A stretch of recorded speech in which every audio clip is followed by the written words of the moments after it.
ሰላም ጤና ይስጥልን እንደምናላችሁ ውድ ኢትዮጵያውያን ሁላችሁም በያላችሁበት ሰላምና ጤና እየተመኘው የሰዓቱን አጭር መረጃ ይዤ ቀርብ ያለው አብረን እንቆይ።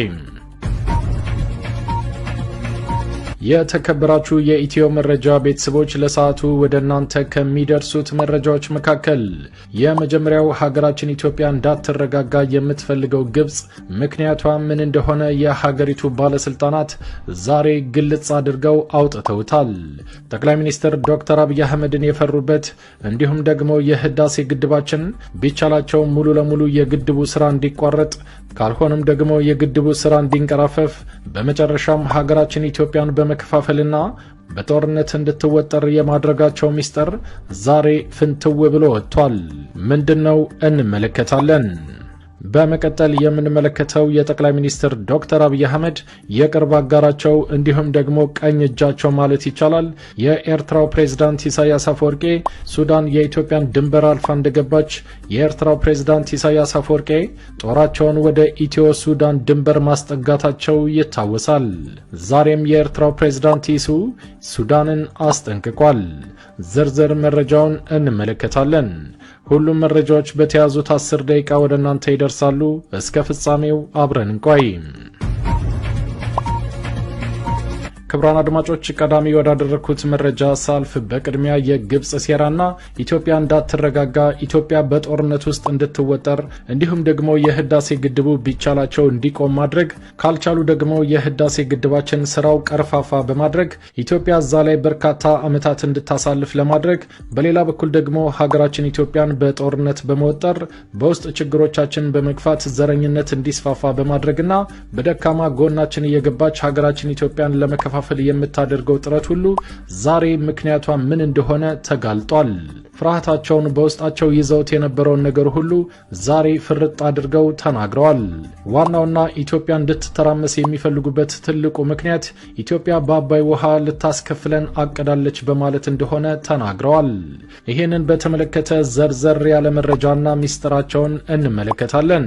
ኢትዮጵያ በአባይ ውሃ ልታስከፍለን አቅዳለች። የግብጽ ካይሮ ፍርሃት ከግድቡ ግንባታ ጋር ሳይሆን ኢትዮጵያ ከተረጋጋች የበለጸገች ሀገር ከሆነች የውስጥ ችግሯን በሰላማዊ መንገድ ለመፍታት ከጣረች እንዲሁም ደግሞ ጠቅላይ ሚኒስትር ዶክተር አብይ አህመድ የስልጣን ወንበሩ ላይ ረጅም ዓመት ከተቀመጡ ኢትዮጵያ በአባይ ውሃ ልታስከፍለን ትችላለች። የግብጽ ከፍተኛ ባለስልጣን የተናገሩት ነበረ። ኢትዮጵያ በአባይ ውሃ ልታስከፍለን አቅዳለች። የካይሮን ትርታ ያዛባው ውሃ ከነዳጅና ወርቅ መሰለፍ። ነገሩ እንደዚህ ነው። ግብጽ ሱዳንና ኢትዮጵያ በውሃ ዋጋ ሽያጭ ላይ ያደረጉት ስምምነት ባይኖርም ቱርክ በኤፍራጥስና ትግሪስ ወንዞች በሚያልፈው ሰላም ፕሮጀክት ለእስራኤልና ለባህረ ሰላጤው ውሃ ኤክስፖርት ለማድረግ ሥራ መጀመሯን ያወሳል። አልሞኒተር በትንታኔው በአሜሪካ ዎል ስትሪት ገበያ ከሚታወቁት ወርቅ፣ ነዳጅ በተጨማሪ ውሃም ዋጋ ተቆርጦለት መካተቱ የግብጽ ልሂቃን መባተት አብስተዋል። በግድቡ ድርድር ኢትዮጵያ አስገዳጅ ስምምነት የማትፈርመው ውሃውን በገንዘብ ልትሸጥልን አስባ ነው እያሉ ናቸው። አልሞኒተር ግብጻዊ ምሁራንና ባለስልጣናትን በጉዳዩ ዙሪያ አነጋግሯል።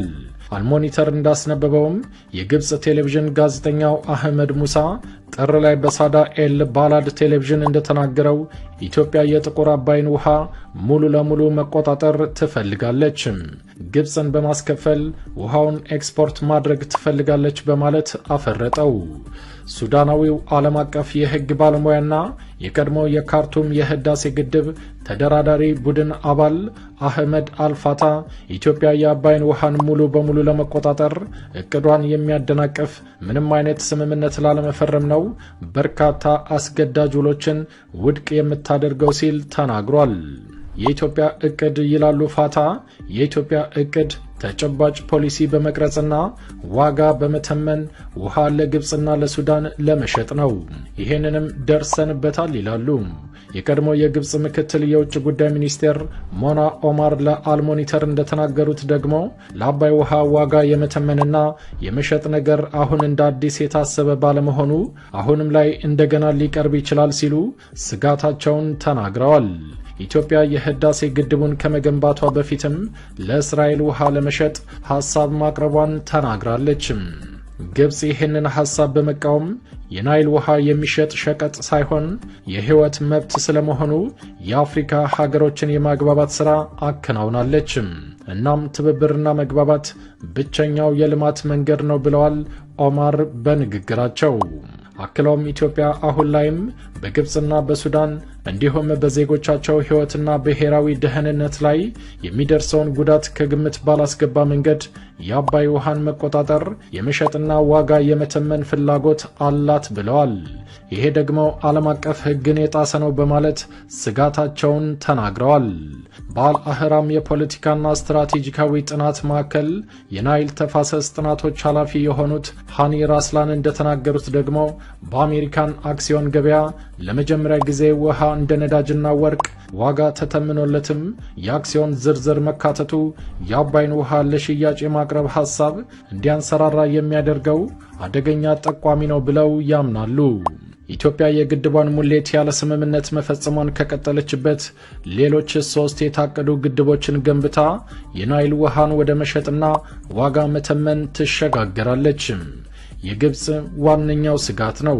በዚህ ጊዜም ከግብጽና ሱዳን ለሚቀርቡ የጉዳት ቅሬታዎች ፌታ ኮምፕላይ በሚለው መከራከሪያዋ ላልተማከርኩባቸው ፕሮጀክቶች ጉዳት ተጠያቂ አይደለሁም በማለትም ወጥራ ትሟገተናለች በማለት ተናግረዋል።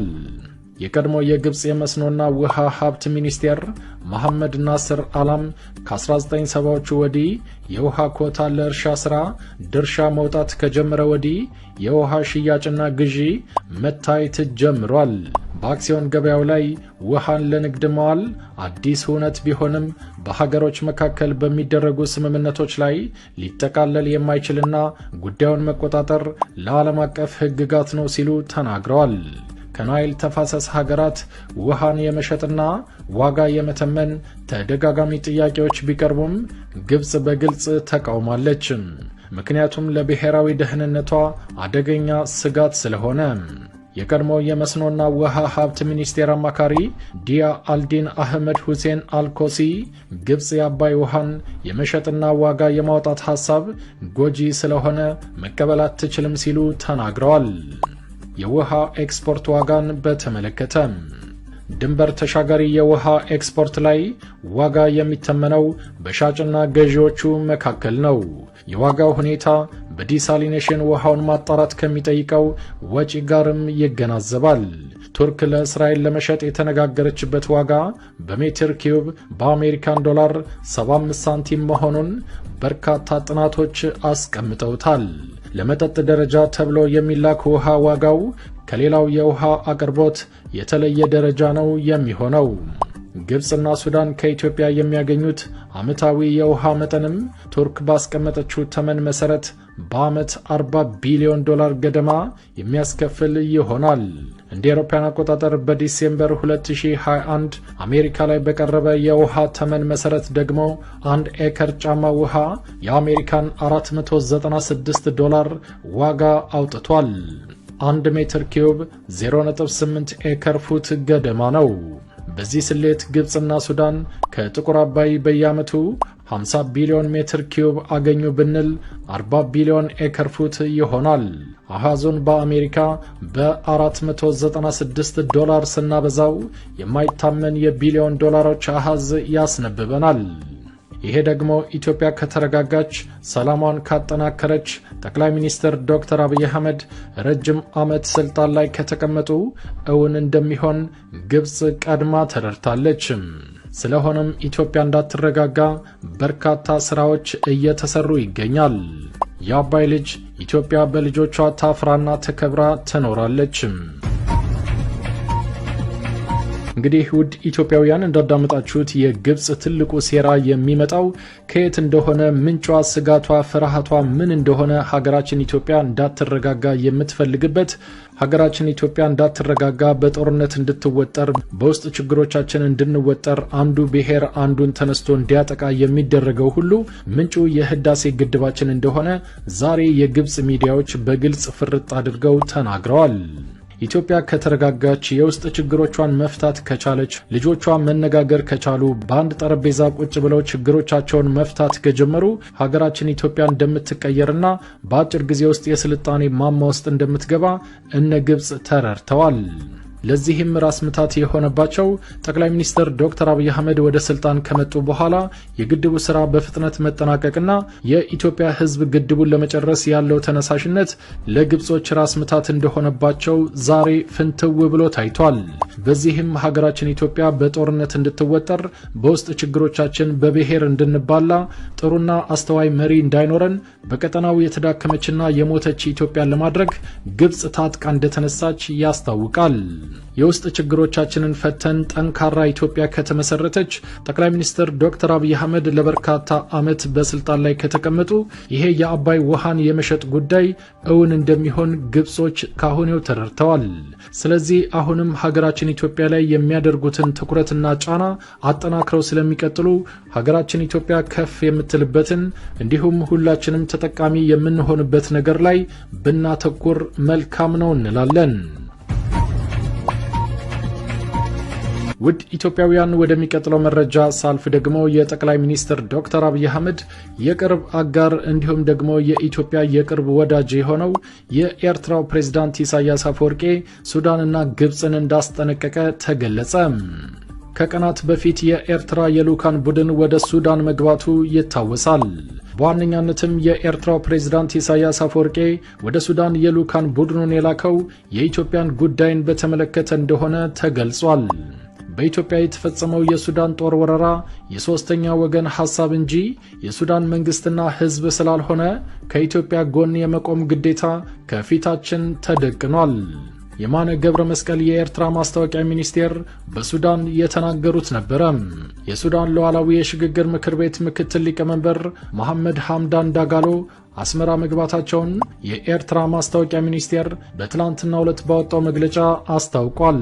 ሚኒስቴሩ አቶ የማነ ገብረ መስቀል በይፋዊ ትዊተር ገጻቸው ላይ እንደተናገሩትም በመሐመድ ሐምዳን ዳጋሎ የተመራ ልኡካን ቡድን ትላንትና አስመራ ገብተው ከፕሬዝዳንት ኢሳያስ አፈወርቄ ጋር እንደተነጋገሩ አስታውቀዋል።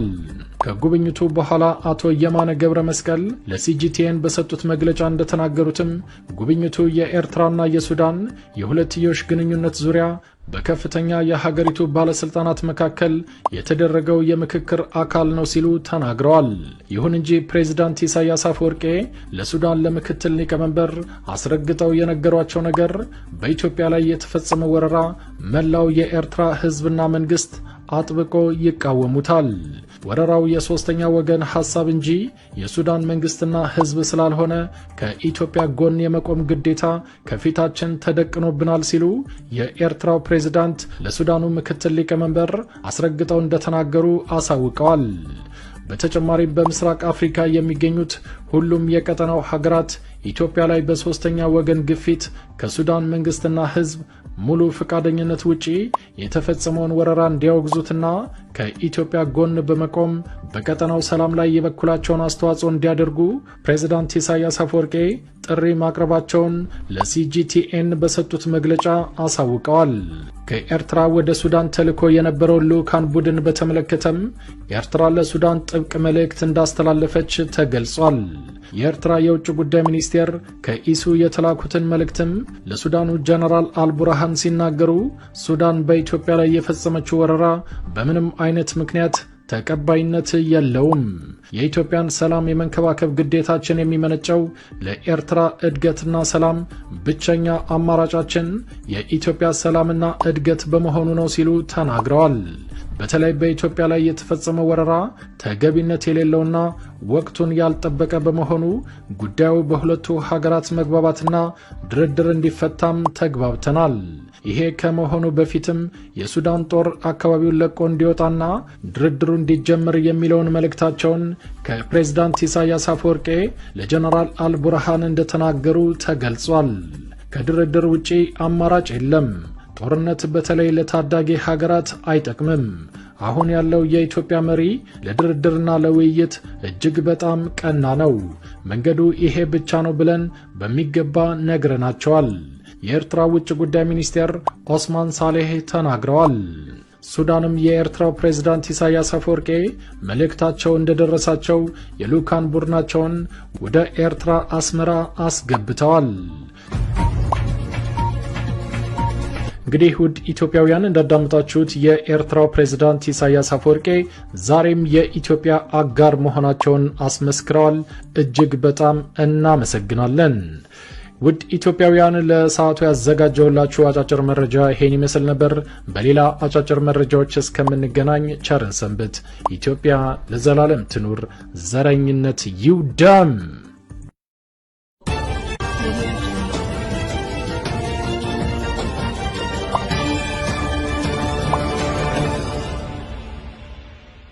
ሰላም ጤና ይስጥልን። እንደምናላችሁ ውድ ኢትዮጵያውያን ሁላችሁም በያላችሁበት ሰላምና ጤና እየተመኘው የሰዓቱን አጭር